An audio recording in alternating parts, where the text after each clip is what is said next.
Hi everyone, welcome to another asynchronous lecture. Today we're going to focus on pathos or emotions and how they are often derived within our PR and promotional campaigns. So without further ado, let's get into it. So right here, I want to take a second and draw your attention to three different key components of all of our different promotions, whether they're earned, owned, or paid media. So if you recall, I've talked about audiences expect transparency, they expect relevancy, they expect credibility. So when you give them a message, they want to trust you. So that speaks to ethos. On the other side, you see logos or logic, meaning that you appeal to their better sense of self when they want to have a deal, when they want to experience something, they're looking to that product, to that influencer, to that organization in order to step into that space. And from a logical standpoint, realize, oh, I have a need. This product fulfills that need. Therefore, I'll buy that product. And then right smack in the middle is what we call pathos or emotion. And I would argue it's probably one of the strongest ways that we can engage with people because oftentimes our emotions drive our behaviors and our actions. If you think about it, the person that you're dating, your roommate, your friends, they're in your life because they make you feel good. They make you feel seen. They make you feel heard. They make you feel sexy. It isn't because they're necessarily credible, because our friends sometimes do shady things. And it's not because things are logic, because sometimes the people you date or the people you spend time with aren't the best people. It's because when you're around them, you feel good about yourself and you feel good about your friendships and your relationships. Arguably, emotions drives a lot of what we do, so it is therefore an intricate part of public relations. So let's break that down. Hi, I just want to highlight that I keep listening to my own voice and I sound like a pubescent 12-year-old child. So I apologize for this video and that you have to bear a few more of them before the semester ends. But with that, let's talk about pathos. So the definition says it's an appeal to the affective response of audiences. It's basically emotions. Everyone has emotions and we can find ways to tap into them. So whether it's your hopes and dreams, your fears, or your worries, if I can find a way to kind of push that button, I might get you to respond, taking up mind share, driving you to behave a certain kind of way, getting you to engage in some kind of call to action. And it happens all around us. But as I say often in class, don't think like a consumer, think like a practitioner. If I can scare you, then you might buy my product because it would alleviate your fears. If I can make you feel very sad, you'll want to kind of balance out that sadness by donating money to feel better about yourself. Tapping into pathos or our emotions can often drive behavior. You guys, I'm really tired of shooting these videos, but it's my job. So here we go. So we've talked about pathos, and now let's just really get into the nitty gritty of emotions. Oftentimes we think of emotion as being happy or sad, but the reality is we have so many varied emotions. We can be indifferent or indifferent? Indifferent. I'm really tired, so let's just go with this. You can be indifferent. You can be more kind of nostalgic. You can find yourself in lust, and not necessarily sexual lust, but sometimes you'll walk past a bakery and that smell will just kind of pull, and that's a lust. That's a longing for something. And so, with all of these varied, rich emotions, if we understand our audiences, back to demographics and psychographics, then we might be able to derive which emotions will appeal to them. And now we can play on that. And that matters, as you'll see on the next slide. Right here, we see that a majority of consumers spend on products that tap into their emotions. And when they are emotionally engaged, they can spend twice as much. And so think about that. If you can excite someone, if you can scare someone, if you can make them feel a rich, deep emotion, not only does their behavior tend to benefit your client, but it may benefit in a way that's extraordinary. So let's just take a real interesting example. You're at a clothing store and you find a shirt and you look really good. So you're feeling really confident, you're in your emotions, you're like, oh my God, I got this. And as you're walking to the cash register, someone says, you look so good in that blue. You know what would really make that pop? If maybe you got some blue socks to go with it. And you think, you know what? I am feeling really good. And this blue does look good. Maybe I need an accessory to kind of amp it up. all of a sudden you're spending more because that feeling was transcended to other products. However, someone drove that, someone played into that emotion. So that's what we're going to aim to do. Now, let's take a step back and look at it from a psychological perspective. If you recall from your early days of psychology, you were probably introduced to Maslow's hierarchy of needs. Well, here it is right here. And what Maslow said was that we all have needs, but we have to have our basic needs met before we can slowly move up the pyramid. So, as you can see down in dark red, your basic needs like air and water and shelter have to be met before you can move to the next level, which is employment and health and resources. So if you don't have clean water, you're really not interested in what it means to have a job because you're thirsty, you're dehydrated. But if we move even further up and we get to that yellow section, we realize that once we have our safety and psychological needs met, we want to feel love and belonging, a sense of connection. Even above that is esteem, self esteem, status, recognition. You see some of these emotions, some of these psychological kind of levels of engagement. As you move up, even the self actualization, that desire to become the most you can be, these are all types of pathos. These are all types of examples of emotions that derive inside of us, our sense of connection, our esteem, our desire. And so Maslow said that every human being has them, and as you move up the pyramid, they become so much more important to you. So, from a PR perspective, we might be able to tap into a sense of connection with the visuals that we create. We can tap into esteem in the way that would motivate people, or even desire with the color palettes that we use, or the ways in which we drive people to engage in social media to create user generated content. They seem small, but they're so impactful.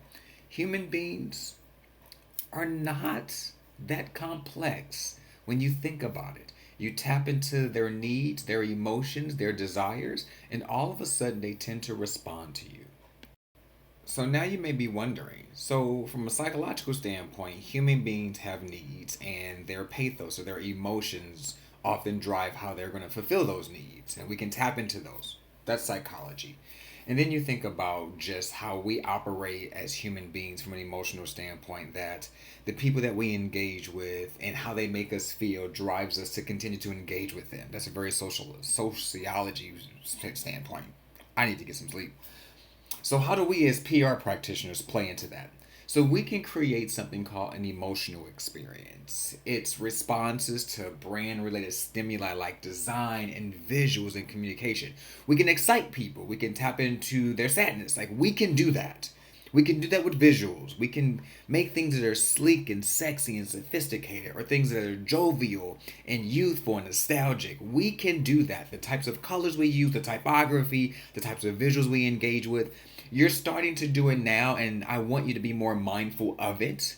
And so, emotional experience is our way of taking the psychological and the sociological and bringing it together to make design and public relations happen. And when we do it in a thoughtful manner, it becomes that much more impactful. So let's talk about emotions. I'm going to give you a couple of examples and then we'll wrap this thing up.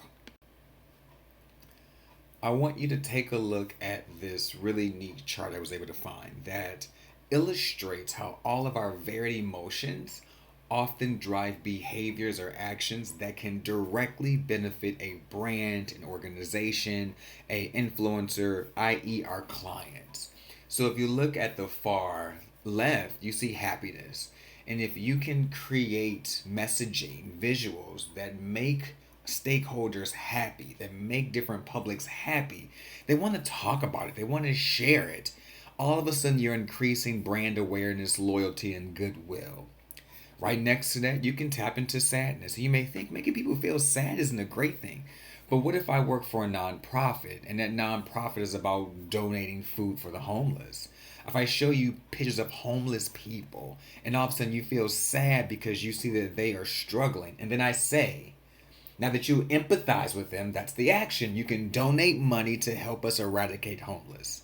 So when you think of nonprofit PR, driving people to feel sad about that mission will drive them to arguably support that mission and to address those issues or concern. And there are others like surprise and fear and anger and even feeling special and seen. Think about anger and passion, the one in red. If you work in political PR, if you can get voters angry or passionate, they will register to vote, they will turn out and vote, they may even donate money. So in 2016, we saw a lot of people get really angry about the status of America, and they showed up and they put someone in the White House who, for better or worse, got there because they tapped into an emotion that drove an action that impacted their campaign. From 2016 to 2020, we also saw the same conversation happen where people were passionate about specific issues or policies or individuals, and the action was to get out and vote, and it impacted a different person. And so we think about sadness, nonprofit PR makes sense. We think about anger or passion, political PR makes sense. And so tapping into emotions that can arguably get people to respond, to behave some way, to take on a certain action can have benefits. Take a look at this chart. It's a great illustration of how that can take place.